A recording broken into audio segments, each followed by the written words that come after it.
साल बहुत मेहनत की। I was student of the year, I was gold medallist, I am national debating champion, सब किया 3 साल। मतलब आई वॉज दैट स्टूडेंट जो क्लास में अगर कोई नहीं होता था तो भी जाके बैठता था, मास बंक रुकवा देता था, एंड बीइंग एन इंजीनियर मेरी अटेंडेंस 100% होती थी।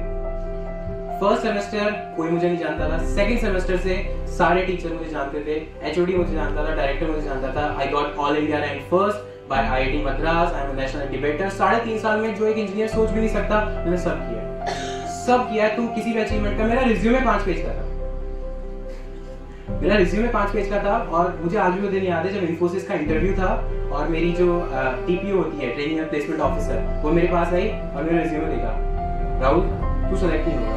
मैंने कहा क्यों? मुझे 5 पेज का रिज्यूमे कौन देता है?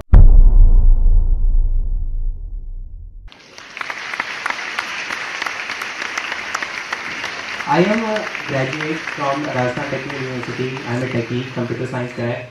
तो हमेशा से ऐसा होता है कि अच्छा, इंडिया की टॉप 2 आईटी कंपनीज का नाम बता सकता है कोई? इंडिया की इन्फोसिस एंड टीसीएस। अगर एक टेक्नोलॉजी का बंदा, एक computer science B Tech graduate from RTU, अगर उसको वहाँ पैकेज मिल जाता है तो इससे बेस्ट वो क्या मांग सकता है अपनी लाइफ में?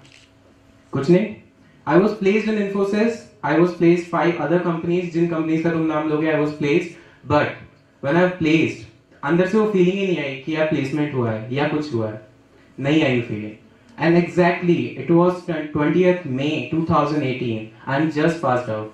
मैं इसी साल 2018 का पास आउट ग्रेजुएट हूँ। Just 3 months back I completed my graduation from Rajasthan technical university, and it's possible. If I am standing here just after completing my graduation, it's possible.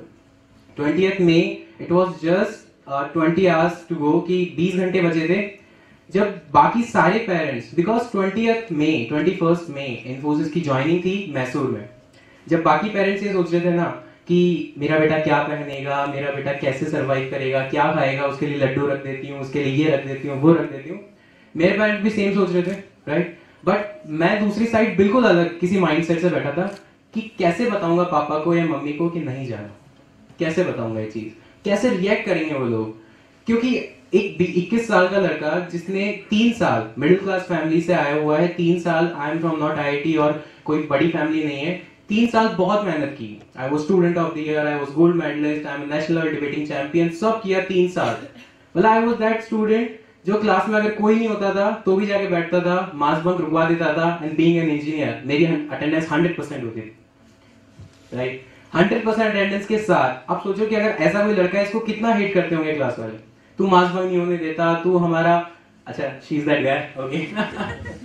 तो बहुत ज्यादा इरिटेटिंग था। Although I was favourite, teacher मुझे जानते थे, HOD मुझे जानते थे। मतलब ऐसा होता था कि यहाँ क्लास चल रही है, किसी को कोई भी काम है, कोई भी टीचर आया, वो ये नहीं पूछता था कि तुम ये काम कर लोगे या तुम ये काम कर लोगे, राहुल का है, राहुल का है, राहुल का है, अच्छा राहुल है, राहुल कल ये इवेंट है, आपको स्पॉन्सर करना है, आपको कोऑर्डिनेट करना है, ओके राहुल कल ये इवेंट है, आपको रेटिंग करनी है, कल आपको ये डिबेट है, यहाँ जाना है।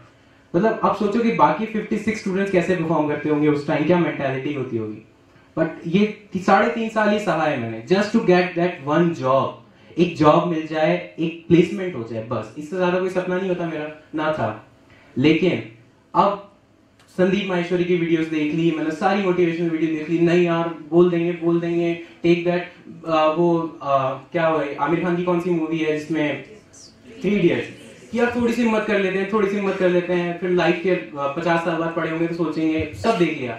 बट द रियलिटी इज कि आप एक मिडिल क्लास फैमिली से हो, 3.5 साल आपने बहुत मेहनत की है इस जॉब के लिए, और अब 48 घंटे या 30 घंटे बचे हैं, अगर आप नहीं गए तो आपकी ज्वाइनिंग कैंसिल, और लाइफ में आगे क्या होने वाला है यू डोंट नो। आपके पास कोई बैकअप प्लान नहीं है, पापा का कोई बहुत बड़ा बिजनेस नहीं है कि पापा के बिजनेस में ऑफिस जाके बैठ जाएंगे, गल्ले पे बैठ जाएंगे। आई एम फ्रॉम बढ़िया फैमिली, बट मेरे पापा एक मिडिल क्लास टीचर हैं, तो वो ऑप्शन भी मेरे पास नहीं था। ना पुश्तों की खानदानी कोई दौलत थी, खजाना था जो छोड़ के जाते हुए मैं ऐश करता। तो आई हैड नो ऑप्शन कि अगर मैंने यहाँ नहीं गया तो क्या होगा। अब तुम सोचो कि ये सिचुएशन है आपके साथ, आप इस सिचुएशन में बैठे हो जहाँ सारे, और फोन करके मुझे बोल रहे हैं सारे, यार तूने पैकिंग कर ली क्या, अरे यार तूने ये रखा क्या, अरे यार मैं नहीं रख रहा, यार फ्लाइट में 15 किलो से ज्यादा अलाउड नहीं है, तो तू मेरा रख लेगा क्या, मैं तेरे साथ चल चलूंगा। ये सब हो रहा है और मैं अपने एक कोने में कहीं बैठा हुआ, पता नहीं कहाँ, बिल्कुल दुनिया से अलग, और ये सोच रहा हूँ कि यार कैसे बोलूंगा। पापा का फोन आया, बेटा ऑल सेट? मैंने कहा हाँ पापा। तैयारी हो गई? मैंने कहा हाँ हो गई। अच्छा तो टिकट विकेट करा करा तो ली है, ठीक है तो चलते हैं फिर अपन। मैं पापा एक बात है, ये जैसे ही बोला ना तो there was silence for 2 minutes. क्या? पापा का आंसर था क्या? मैं पापा नहीं जाना। तो ठीक है, तूने कोई पी हुई तो नहीं है ना? वैसे मैं नहीं पीता, राइट। तो बिल्कुल ये था, बिल्कुल। अब सोचो कि उनको एक्सपेक्टेड ही नहीं था कि मैं नहीं जाऊंगा, राइट। पूछा नहीं जाना, श्योर है तुझे? मैंने कहा हाँ पापा नहीं जाना। Then he asked one question, क्या करेगा? ठीक है मैं अलाउ करता हूँ तेरे को मत जा, बट क्या करेगा? And I had no answer. मेरे पास कोई जवाब नहीं था कि पापा मैं क्या करूंगा। अब उसके बाद दो चीजें हो सकती थी, या तो लाइफ में मैं सोच लेता कि यार होगा जो देखा जाएगा, रिस्क लेता बट विदाउट एनी कैलकुलेशन, क्या होगा जो देखते हैं। बट अगर ऐसा करता तो वो नॉनसेंस होता, वो मेरी स्टुपिडिटी होती कि अगर ऐसा करता। बट मुझे ये भी नहीं पता था कि मैं एंटरप्रेन्योर बनूंगा, कोई जॉब होगी। एक चीज पता थी कि अगर मैं खुद में चाह लूं ना, अगर मेरी विल पावर स्ट्रांग है तो इतना श्योर है मैं भूखा नहीं मरूंगा। And exactly the same line मैंने अपने पापा को बोली, पापा भी इतना ट्रस्ट रखो कि आपका बेटा भूखा नहीं मरेगा और कुछ ना कुछ तो अपनी जिंदगी में ही कर लेगा। This was the line. और पापा ने कहा चल ठीक है, आज के बाद मैं तेरे से जॉब करने के लिए या किसी के लिए कुछ नहीं कहूंगा। उन्होंने फोन रखा, 21 तारीख, सारे फ्रेंड्स जा चुके थे, सब अपना स्टेटस अपडेट कर रहे थे at international airport and Mysore campus, joining first day सब, और मैं बैठा बैठा उनके सभी स्टेटस देख रहा था। और माइंड में बैक ऑफ द माइंड चल रहा था, चल जाता नहीं चल जाता, चल जाता नहीं चल जाता, इस उधेड़ बुन में लगा रहा। बट क्या कर सकते हैं, ट्रेन जा चुकी है, 21 तारीख हो चुकी है एंड इट वाज ओवर। अब व्हाट्स नेक्स्ट? अगला क्या? कुछ करना है, नहीं करना है, बैठे रहना है? अच्छा, there are some people, you know, most amazing people in your life, रिश्तेदार, रिलेटिव्स, रिश्तेदार, वो दे विल लाइक कि आप खुश हो ना तब तो वो थोड़ी खुशी दिखा देंगे, बट अगर आप दुखी हो ना तो दे विल लाइक कि आग में पेट्रोल डालते हैं यार, चलो, राइट। 21 तारीख हुई, मेरा स्टेटस नहीं दिखा रिश्तेदारों को, तो वो बोलते हैं यार राहुल मतलब ज्वाइन कर लिया क्या तूने मैसूर में? मैंने कहा नहीं मामा मैंने नहीं किया, नहीं चाचा नहीं किया मैंने। अच्छा ठीक है, मुझसे तो कुछ नहीं कहा। अगला कॉल गया मेरे पेरेंट्स के पास, रिश्तेदारों का। मेरे पापा का नाम गोविंद है। गोविंद जी, हाँ हाँ बोलिए सर। यार मैं कह रहा था कि अगर बेटा चल जाता तो अच्छा रहता। अच्छा, पापा के पास नो आंसर, एक्सप्लेन तो कर नहीं सकते। और रिश्तेदार ऐसे हैं ना, आप उनको कुछ भी एक्सप्लेन कर दो, दे विल से कि नहीं हम सही है तुम गलत हो, they will always say. Explain करने का कोई मतलब नहीं था। एग्जैक्टली द सेम डेट 21 तारीख को जब सबकी ज्वाइनिंग हो गई, एक महीने तक आई हैड नो क्लू कि मुझे करना क्या है।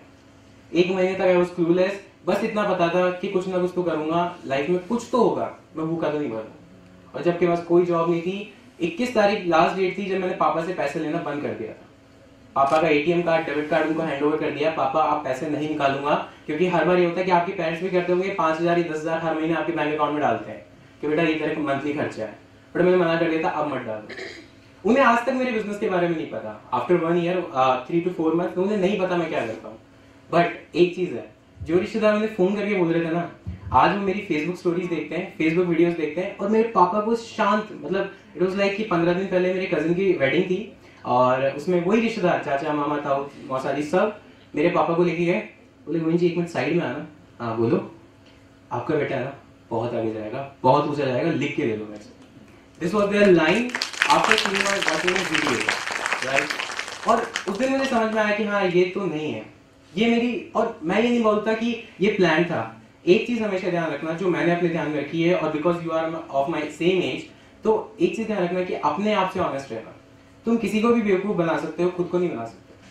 अगर मैं उस दिन बोल देता ना, मेरे अंदर वो गट्स कहां से आए कि मैं इन्फोसिस को लात मारूं, इन्फोसिस को छोड़ दूं, क्योंकि मुझे पता था कि यार मैंने इतनी मेहनत तो की है, या इतना मैं डिजर्व करता हूं कि मैं इन्फोसिस नहीं भी जाऊंगा ना तो भी मैं कुछ तो कर लूंगा। ये मैंने अपने आप को कहा क्योंकि मुझे कॉन्फिडेंस था।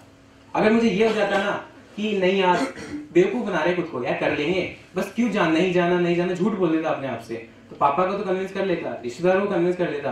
बट जो आज वो लाइन है और जो मैं आज यहाँ खड़ा हूँ वो शायद मैं नहीं होता।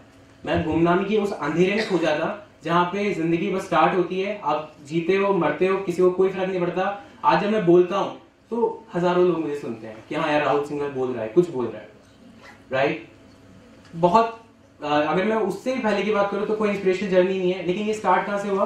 अच्छा, मिडिल क्लास फैमिली में एक चीज होती है कि आप अपने बच्चे का फ्यूचर उससे पूछकर डिसाइड नहीं करते। आप अपने बच्चे का फ्यूचर रिश्तेदार क्या कर रहे हैं उसके हिसाब से डिसाइड करते हैं। 8th क्लास तक I was a normal guy, 70-80% आ गए, ठीक है, ऐसा कभी एक्सपेक्ट भी नहीं किया। अब डेस्टिनी में क्या था मुझे भी नहीं पता। 8th standard I got the merit, I scored 93% और वहां से बेंचमार्क सेट हुआ, अब तो मेरा बेटा इंजीनियर बनेगा, साइंस मैथ्स लेगा, आईआईटी में जाएगा। वो कहानी स्टार्ट हुई उस दिन से, एग्जैक्टली 10 ईयर्स अगो वो स्टार्ट कहानी वहां से हुई। अब एग्जाम्पल क्या होते हैं, अच्छा मिडिल क्लास फैमिली में क्या होता है कि पापा टीचर है, मम्मी हाउस वाइफ है। अब मम्मी क्या देखती है कि चाचा मामा के बेटे भतीजे सारे आईआईटीज में जा रहे हैं, कार में घूम रहे हैं, तो मुझे क्या बोलती थी इमोशनल होके, मेरी मम्मी थोड़ी इमोशनल है, तो बोलती है यार बेटा देख हमारा सपना है कि तो आईआईटी में जा, इंजीनियर बन, खूब पैसा कमा और हमें फिर एक गाड़ी में घुमाना, क्योंकि हमारी उस टाइम पे चलने फिरने की आदत नहीं रहेगी, तो मैं गाड़ी में घुमाना, सिर्फ गाड़ी में घुमाने के लिए तो आईआईटी में बच जा और इंजीनियर बन। ठीक है, उस टाइम समझ में नहीं थी, मैं भी ऐसे हाँ मम्मी पढ़ना है। बेंचमार्क सेट हुआ, अब जो एक्सपेक्टेशन लेवल यहाँ था कि अब 8th में मेरिट आ गई ना, अब तो देखो कुछ ना कुछ करेगा मेरा बेटा। रिश्तेदारों के कॉल आ गए, भाई साहब तो आपका बेटा सुपर्ब है, ये है वो है। पापा को मम्मी खुश, क्या चाहिए, पापा मम्मी को खुश करना है ना, रिश्तेदारों से तारीफ करवा दो। तुम बोलोगे नहीं मानेंगे, रिश्तेदार बोलेंगे मान जाएंगे, राइट। 10th क्लास नहीं हो पाया, आई स्कोर्ड हार्डली 80%। रिश्तेदार क्या हुआ बेटा, 93 थी ना, क्या हुआ, सब जानबूझ के फोन कर रहे हैं, जिनके 10 साल से कॉल दिया है ना वो आज कॉल कर रहे हैं, बेटा क्या हुआ, तुम्हारी 93 थी शायद 8th क्लास में, अब क्या हुआ, सारे रीजन। पापा मम्मी ऐसे स्ट्रेस में थे, फोन उठाने बंद कर दिया। क्या करेंगे, बच्चे पे गुस्सा निकाल नहीं सकते, है तो उन्हीं की संतान, उन्हीं की औलाद है, तो ज्यादा तो कुछ कह नहीं सकते, पता चले प्रेशर में आके कुछ कर ले। बट इतने सपोर्टिव थे कि हाँ बताया नहीं उन्होंने मेरे को कि देखिए रिश्तेदार का फोन आ रहा है, चाचा मामा का फोन आ रहा है, अब तो देख ले, हो गया। अब 10th के बाद अब था पॉइंट जब आपको साइंस मैथ लेनी है, आर्ट्स लेनी है, कॉमर्स लेनी है, क्या लेना है, राइट। बट अभी भी वो जील तो थी, पापा मम्मी चल कोई बात नहीं, आईआईटी सही एनआईटी मिल जाएगी, लेवल यहाँ से यहाँ एनआईटी मिल जाएगी, ठीक है। साइंस मैथ तो लेनी है, इंजीनियरिंग करनी है, तू लड़का है, तेरे पास कोई ऑप्शन नहीं है, आर्ट्स बेकार लोग लेते हैं, कॉमर्स तेरे समझ में नहीं आएगी, मेडिकल तू ले नहीं सकता, बच्चा साइंस और मैथ्स, तो you have to become an engineer, ठीक है। ले ली 11th 12th में, और मुझे आज स्टेज पे खड़ा होकर ये कन्फेस करने में कोई दिक्कत नहीं कि 12th क्लास में मैथ्स में जो बोलते हैं ना इंजीनियर मैथ्स में अच्छे होने चाहिए, I scored only 35 out of 100, I scored only 35। बाकी सब्जेक्ट्स में I scored more than 85, but उस वाले पेपर में मेरा दिमाग ऐसा खराब हुआ और घर आके मैंने बोला मम्मी पेपर खराब हो चुका है, मैं फेल होने वाला। और ये वाला दिन था और रिजल्ट के 2 महीने थे, 2 महीने वो मेरे जिंदगी के ऐसे निकले ना, मैं मर भी नहीं सकता, मैं जी भी नहीं सकता। लेकिन हाँ रिश्तेदारों में सारे बुरे नहीं होते, कुछ अच्छे होते हैं। उन्होंने कहा बेटा तू कोटा आ जा, आइडिया देखो, कोटा आ जा, आरपीटी के बारे में सुना है किसी ने, स्टेट लेवल का इंजीनियरिंग टेस्ट होता है, तो ये दे ले तू, ठीक है, इसकी प्रिपरेशन कर ले, क्रैश कोर्स कर ले, करियर पॉइंट से कर ले, और 2 महीने तेरा डिस्ट्रैक्शन भी खत्म हो जाएगा, तो फोकस कर पाएगा, ठीक है। मैम सपोर्ट किया उन्होंने, एक ही मामा थे जिन्होंने सपोर्ट किया, 2 महीने अपने घर में रखा, अपने बच्चे की तरह रखा, सब कुछ किया। 2 महीने बाद रिजल्ट आया, पापा बोलते हैं पास हो गया, मैं कहा चलो एक टेंशन तो आपकी खत्म हुई, अब अगेन व्हाट्स नेक्स्ट, अब क्या है, फेल तो होते होते बचा है। somehow I managed to score 76 74 तब भी मैं 77 तो हो गया था कि भाई ठीक है रिश्तेदारों में इज्जत बची रहेगी, इज्जत जरूरी है, राइट। 12th क्लास, अब नेक्स्ट, अब पापा के सामने था कि बेटा अब तो एनआईटी या तो जा या क्या करेगा। मैंने कहा कि पापा एक बार ट्राई करके देखते हैं, मेरे को कोटा भेजो, हर बच्चे का ड्रीम, कोटा जाएंगे, आईआईटी प्रिपरेशन करेंगे, फाड़ देंगे, ऑल इंडिया रैंक फर्स्ट आ जाएगी, सब आ जाएगी, मेरा भी ड्रीम था, चलो कोटा। 1 साल कोटा में निकल गया, रिजल्ट आया, general category, Rahul Singh Agarwal category, उस टाइम परसेंटाइल भी था कि 12th की परसेंट ऐड होगी, 60-40 ये होगा और तब जाके आपको मिलेगा, तो I could not get any NIT. 1 साल खत्म, अब बेटा तूने सब कुछ कर लिया, अब तू उस मुकाम पे खड़े ना कि यहाँ से आगे अब क्या है आपके पास।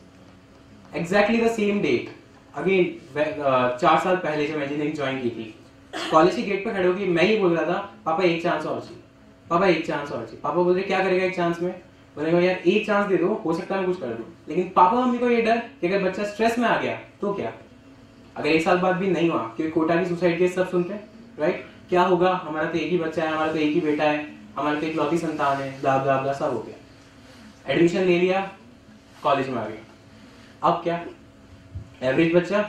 बट यार एक चीज मैंने उस दिन डिसाइड कर ली, यार हो गया, जो करना था वो कर लिया, लेकिन अब अपन लड़ेंगे, लड़ने का टाइम है।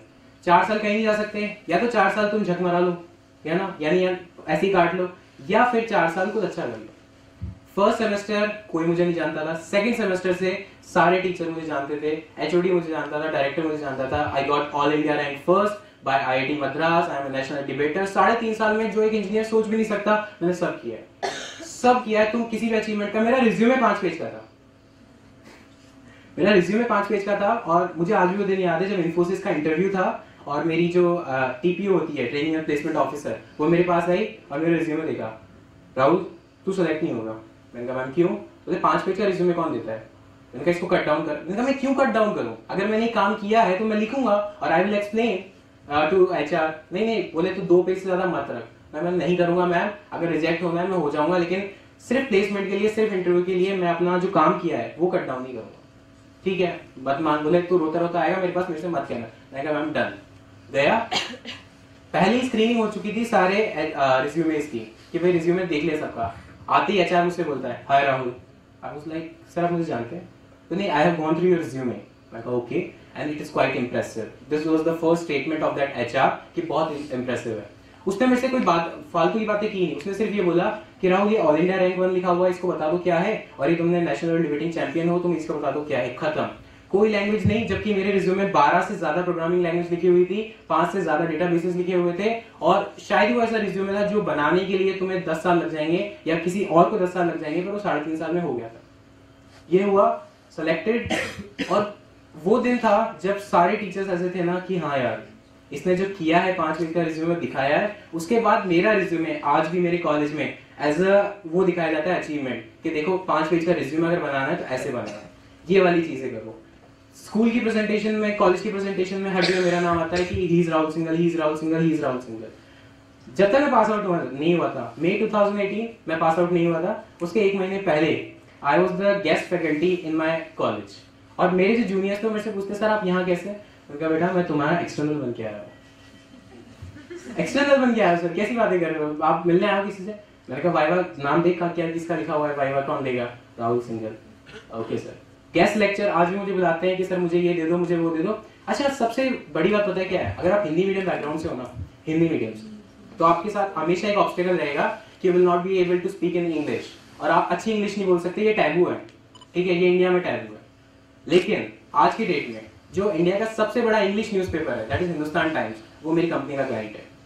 एंड इट इज पॉसिबल कि अगर मैं हिंदी मीडियम बैकग्राउंड से, इसका मतलब ये नहीं है कि मैं जिंदगी में कुछ कर नहीं सकता। अगर आप में से कोई ऐसा है तो प्लीज डोंट थिंक ऐसा कुछ है।